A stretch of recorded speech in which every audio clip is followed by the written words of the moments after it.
Welcome, fellow sojourners and kingdom citizens, to another episode of the Everyday Missionary. Now, typically, you may not know this, but when I record the podcast, I typically do this in the late morning or the early afternoon because that's when I think my brain is at its peak. Now, some of you may listen to the podcast and be like, if that's Matt's peak, we should be praying for him. But that's normally when I do it. Yet this morning, it's actually early in the morning, and I was greeted by, in the pre-dawn light, I was greeted by the faint sound of rain. And so I walked out onto my front porch, I looked out of my yard, and I was then greeted by something even better, the sweet sense of autumn. Oh man, yes indeed. I looked out across my yard and I could see the leaves had descended and they had changed, and there was that bite in the air just a little bit, and it just reminded me that yes, we are fully immersed now in that time of year. And I love it, right? We start breaking out the sweaters and sweatshirts. Hot beverages are just that much better. It's football season. The Hawks are like 2-0 right now, like all this great stuff. So I love this time of year. But what also comes with this time of year is a challenge, especially every 4 years, because then we end up in this real strong political cycle. And this one is shaping up to be just high octane, my friends. It is just going to be laden with passion, with frustration, with excitement, with anger, with fear, with hope, with faith, oftentimes in all the wrong places. And yet for me, it becomes an opportunity as a pastor to then kind of poke and prod at all of us on where we put our faith and where we put our fear. And is it truly in Christ or is it in people? And then with that, are we living out in these contentious times the Jesus-oriented ethic, or in these contentious times, are we living out our own human standard and our own human kind of ingenuity and our own human agendas? Like all of that is sort of prime real estate right now. And that's probably why I do appreciate the political season. What I don't like about it is that it often brings our worst us out. That is true. At the same time, if we kind of step back for a minute and do some reflection and assessment, we can look and say, hey, where am I more earthly than I am kingdom? Where am I more like what I want than what Jesus wants? And how can I kind of recalibrate and pivot to something different? That's what these seasons allow us to do. And so, as has been the case now for a number of weeks or months with the podcast, I'm going to stay kind of in the pocket on politics and current social issues, because I do think it is this opportunity as disciples of Jesus, followers of Jesus, to kind of dig a little deeper and see what's going on in our hearts, and seeing fundamentally where we're putting our fear and faith when it comes to the stuff of life. Because that's what it really comes down to. In fact, if anything, what I want to talk about today is I want to move through this idea of talking about idols. And then I want to move from idols to Ruth Bader Ginsburg and the Supreme Court. And then ultimately, then how we should look at the world and how we should look at ideas of justice as it pertains to Jesus and idols and the court and politics and what we do in life. So that's going to be a pretty interesting journey, I think. And so what I want to do is I want to start with that idea of idols, right? Because I think there is a deeply embedded relationship between what we deal with and what Israel dealt with. And at the core of that, it is this slouching toward idolatry that sometimes is very tempting to engage in. Now, to maybe kind of ground this a little bit, I want to try to help you understand what the challenge of idolatry really was for the Israelites, because I think we get these caricatures of what we think it was, right? And so we think about idolatry as these little gold, silver, or wooden statues, and you worshiped those things, and it was just kind of a pagan form of worshiping.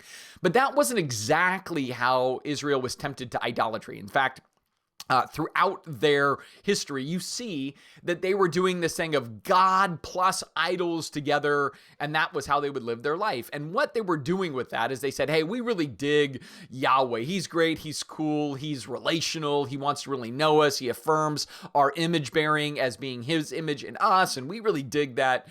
But there's also some just practicalities of life, and we need to ensure our security. We need to ensure our economy. We need to ensure our future survivability.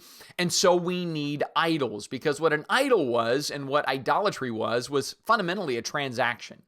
You didn't have a personal relationship with an idol. You didn't think in terms of emotional fulfillment when it came to an idol. No, you said, hey, that idol right there, that's the crop idol, and that's going to ensure our economy. And that idol is going to protect our military, and that idol is going to make sure that we have fertility. And so our national legacy and our security and our economy and ultimately our sense of survivability is all tethered to idols. And so we need these idols to protect that stuff, and we want Yahweh for our deep personal, emotional satisfaction and spiritual sense of identity. And so they would put all of this together, and then God would come and be like, you're fools. You do not get it, because again, you can't make it me and them. It's either me or it's them, but you can't blend these things together.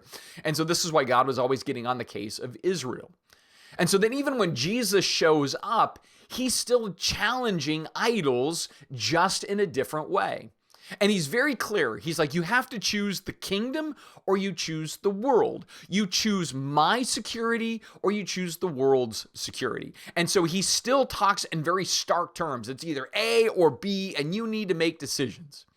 And what all of this was really connected to was the idea of faith and fear.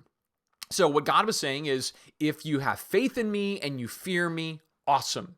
But if other things stimulate your faith or other things drive your fear, and your fear about other things is greater than your fear of me, your faith in other things is greater than your faith in me, then still fundamentally you have an idol problem. Again, it may not be a little statue sitting on your shelf, but you're still trusting something more than you trust me. In fact, in Matthew chapter 6, he kind of deals with this, Jesus does. And he says kind of about midway through that chapter that there are these two competing gods in life. The true God of the Bible and money.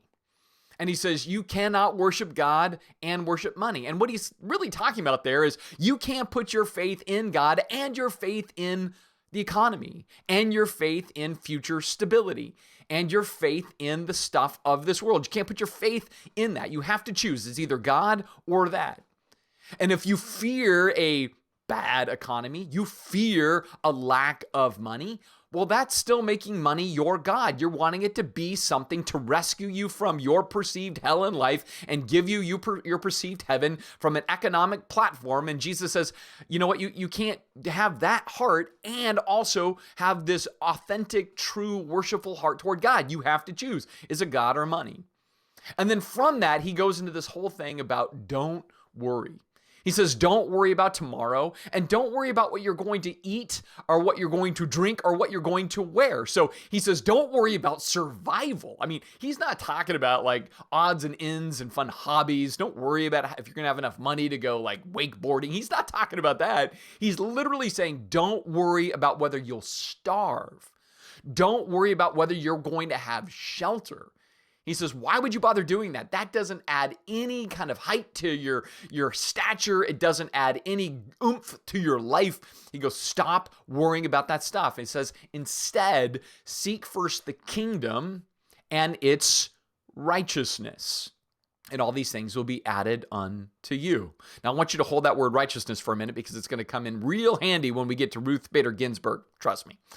For now, what you need to know is that Jesus makes it really clear that we live in tension. And in the tension, we are constantly tempted to put our faith or our fear in idols in this world. Things that ensure our security, our stability, our economy, in the sense of kind of continued prosperity when it comes to next generation and things like that. Like we are tempted to want to ensure that with the tools of this world. And Jesus says, don't do that.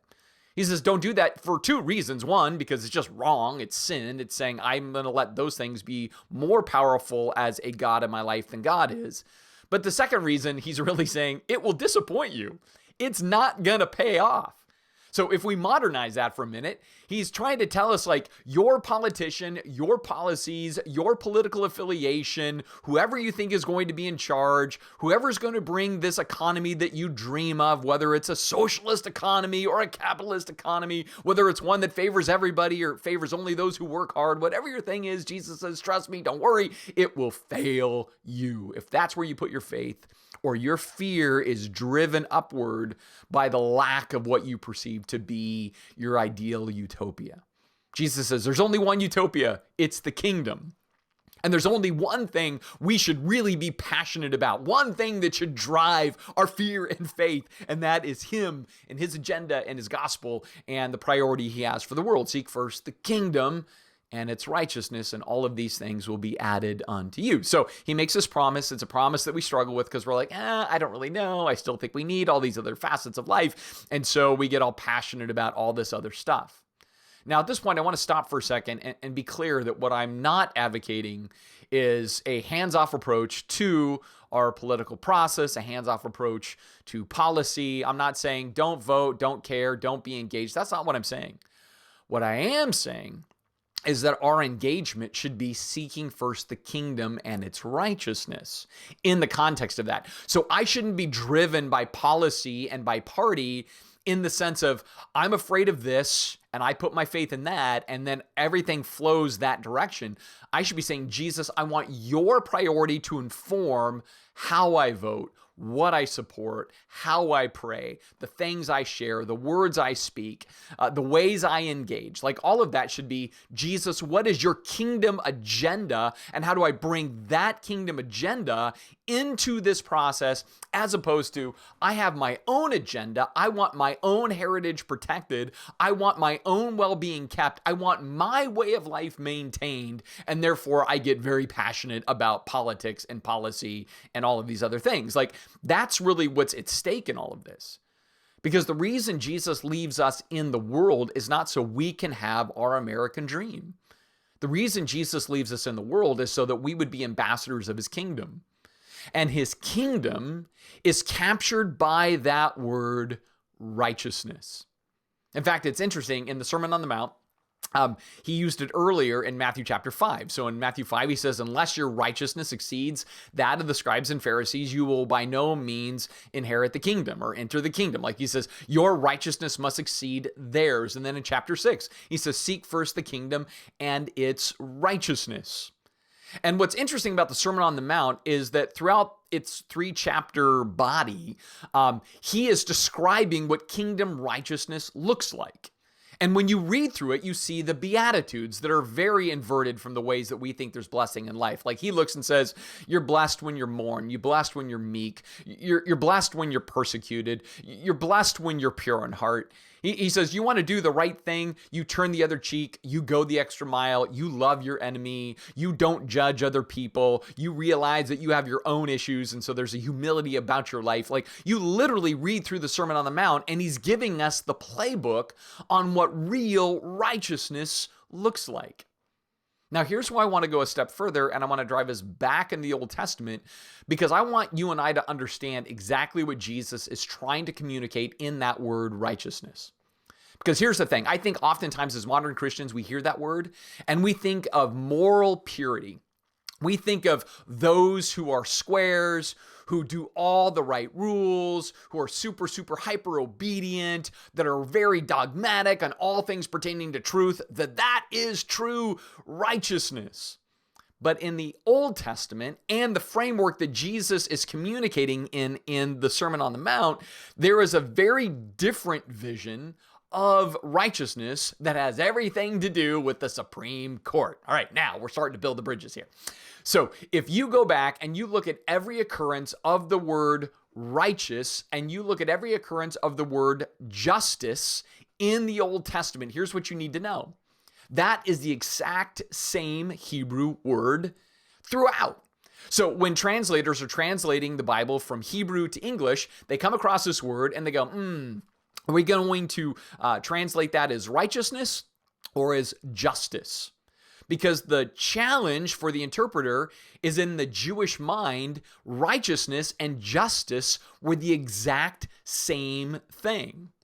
So there was no justice apart from righteousness, and there was no righteousness unless there was justice.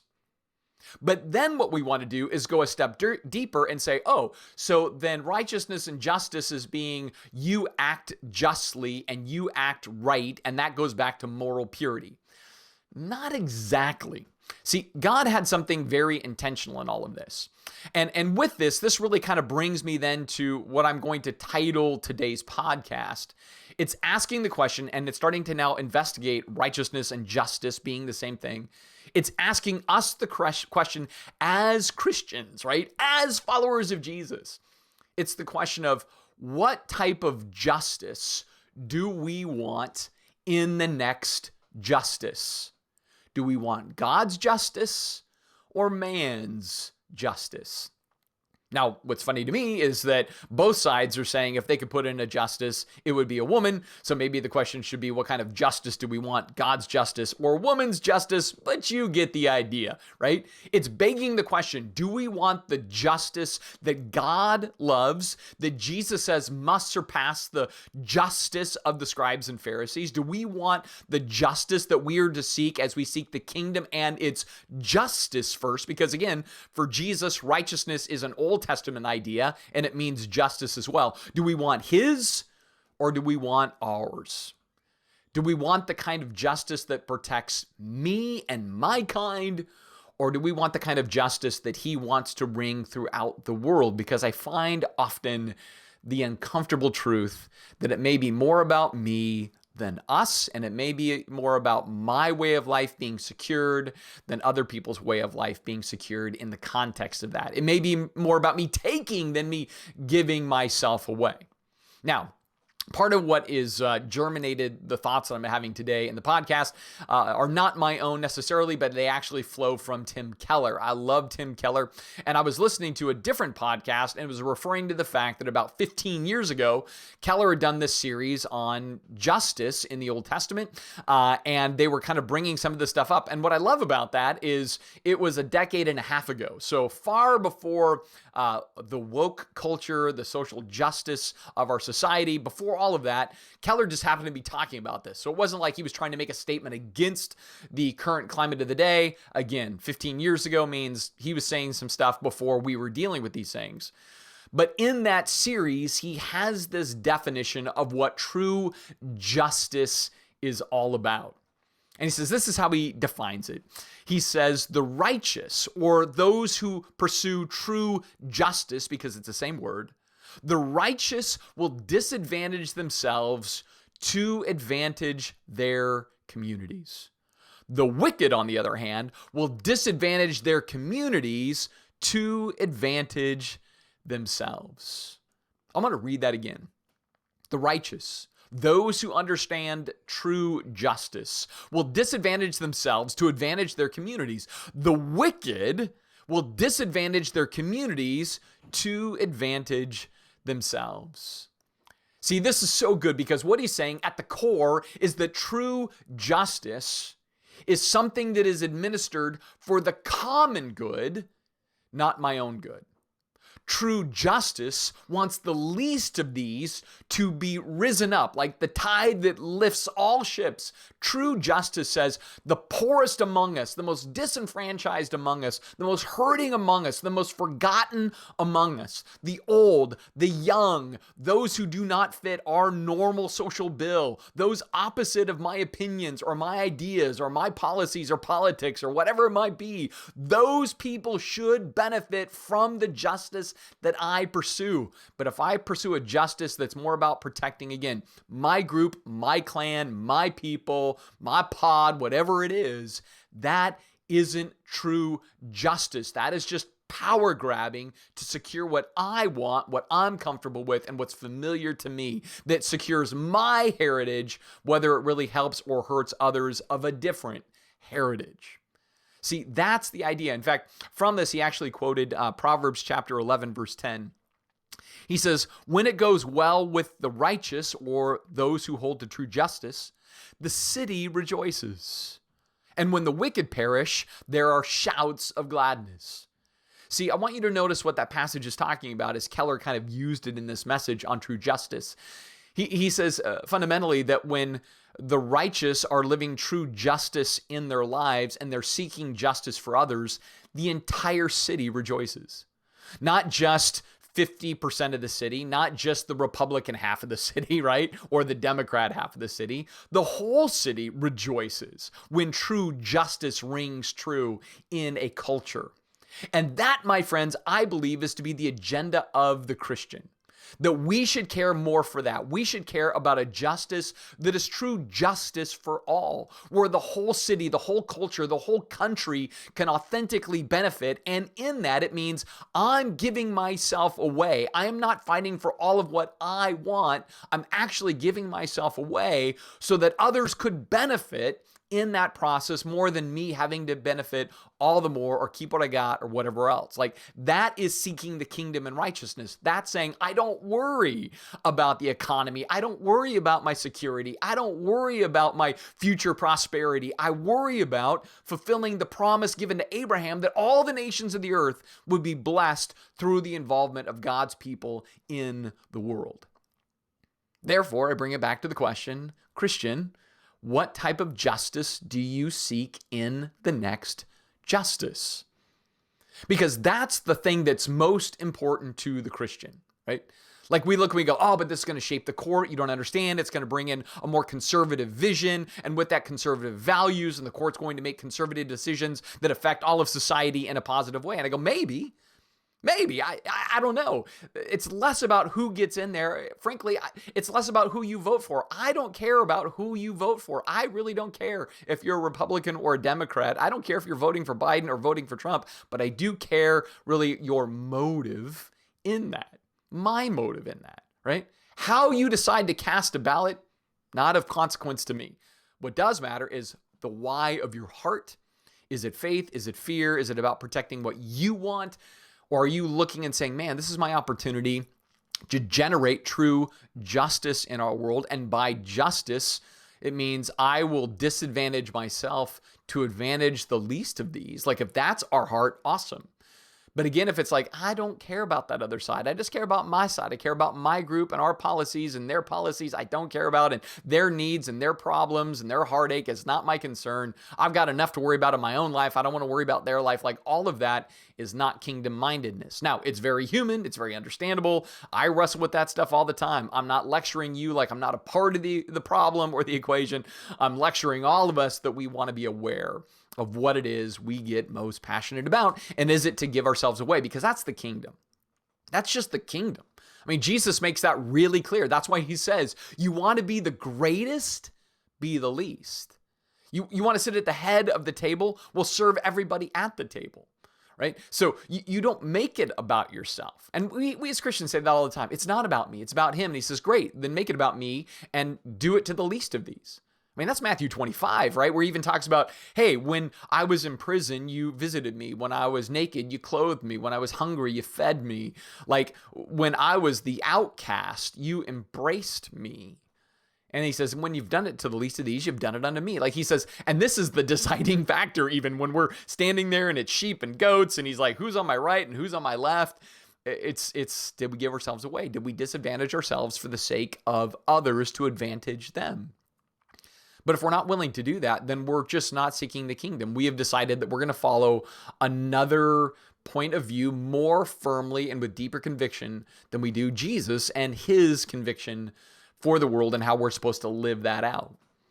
Now, again, I know that's a hard reality, but it is a reality of the Gospels. It is a reality of what true righteousness or justice is all about. And in this, it's why we don't want to get caught up to a huge degree in all of the maneuvering and the minutia of our political world. Like even right now with this Supreme Court justice thing, I get how this is going to go down. There is going to literally be like 50 senators that are going to put this person on the bench in the next couple of months. And there's going to be like another 50 senators that resist that person being put on the bench. And then there's going to be a vice president that steps in and makes this perfect divide at 50-50 and is this one deciding person. And there's not going to be this sense of how do we come to agreement? How do we come to consensus? No, it's just going to be this bitter, bitey, divided thing. In other words, it won't really be justice in play. It just won't. Because true biblical justice, the whole city rejoices when there's justice. This is just about power. This is about rules. This is about what you can do, not necessarily what you should do. And if you're on the side that says, this is so unfair, this is so wrong, I can't believe these Republicans are going to just force a thing. Well, you know what? That heart isn't great, because this is just an earthly problem. And if you're one of those that says, this is so awesome, this is so great, we're finally going to stack the court with conservative Republican appointed justices, and they're going to give me this future justice that I long for. If that's your heart, you're probably going to be disappointed. It's probably not healthy. In fact, it was interesting this week. I went back and looked at all of the major things that kind of conservative Christians seem to have an issue with the court. So if it was abortion, I went back and looked. I'm like, oh, it was a majority Republican appointed court that put that in place. Or if it was gay marriage, it was a majority Republican court that ended up putting that in place. If you were a person that didn't like the Affordable Health Care Act, well, it was a mainly kind of Republican appointed majority that court still put it in place. And this notion that says, you know what, I'm going to get this world that I want because now we're going to have a court that favors what I desire. Well, that may not be justice. That may just be politics in the court, but it may not be justice. Because true justice is, again, the tide that rises all ships. True justice blesses the nations. True justice causes the entire city to say, yes, this is good for all of us, not just good for half of us or some of us or a certain quadrant of us. Like, this is what we as Christians need to pursue. Now, I get it that the political system will be divided. It's going to fight. It'll fight dirty and nasty. You're going to have Christians on both the left and the right in the political process that say one thing and do another and make an oath and swear a promise, and then 4 years later or 2 years later totally break it, because that's politics. I get it. But we must be ambassadors to something different as Christians. We must show this spirit of true righteousness, which is justice, that surpasses the righteousness of the scribes and Pharisees, that seeks first the kingdom above all else, and therefore we put our faith and our fear not in people, not in policy, not in process, not in politicians, but in Christ, his gospel, his words, his encouragements to us, that we would live these things out. Now, again, I think it's messy to do it. I really do. I am not under any illusion that this is an easy thing to accomplish. And I know all of us, we are going to be listening a lot to news and reading articles, and they're going to want to spin us up. And if you're somebody on the left or you're somebody on the right, your sides are going to want to, again, stimulate your fear and cause you to have greater faith in whichever side you're on than probably you or I should. And this is why we want to disentangle ourselves from being too swayed by the idols that are constantly clamoring. And we have to be really even kind of mindful to say, am I pushing this because it's what I want, or it's because I believe it's what Jesus wants? And if it's something that Jesus wants, is there a way to go about that is the most generous, the most caring, the most giving of myself away that I can be? Can I do this in such a way where it's not with a bite or with a zing? It's not to shame those who don't agree with me, but rather I'd realize that these may be my political enemies. How do I make them my friends? These may be my social foes. How do I let them know I love them? How do I actually use my words for good and not to create division? How do I actually grieve over the division that I see? We shouldn't celebrate how our politicians speak about one another. We should not celebrate or think, oh, that was a good one, when one side is able to best the other side just through a series of technical rules that has no regard for relationship. Like, all of that should grieve us. I mean, that's where I look right now at the political system, and I look at the Supreme Court issue, and I am sad that it is the way it is. I am not glad that one side can beat the other side by a series of technicalities. I'm not glad that it's going to mean half is against and half is for, and there will be no dialogue on trying to build bridges. That grieves my heart. That is destructive for a society. The wicked, in that sense, are prospering in our culture because the city is not together. The city is divided. The country is divided. That is the stuff of the enemy. That is not the stuff of Christ. It's just not the stuff of Christ. And so this lecture has gone on long enough. It's not even a podcast at this point. It's a lecture. But it's one that I think we need to wrestle with, right? On both sides. Again, you will notice I am not advocating for A over B because both A and B are idols. I don't want to advocate for idols. Now, I'm not saying every person in those. I'm just saying the systems, the way they clash. It's just Clash of the Titans. But we represent Christ, something completely different. We represent a biblical justice that, again, disadvantages ourselves to advantage others. That's exactly what Jesus came to do in this world. Like, if there's any question whether this is the right thing to do, simply look at the mission of Christ as he said, and then go do what I do, right? Like, he disadvantaged himself in true justice to elevate us in himself. That's what our mission still is. To think like him, care like him, give ourselves away like him.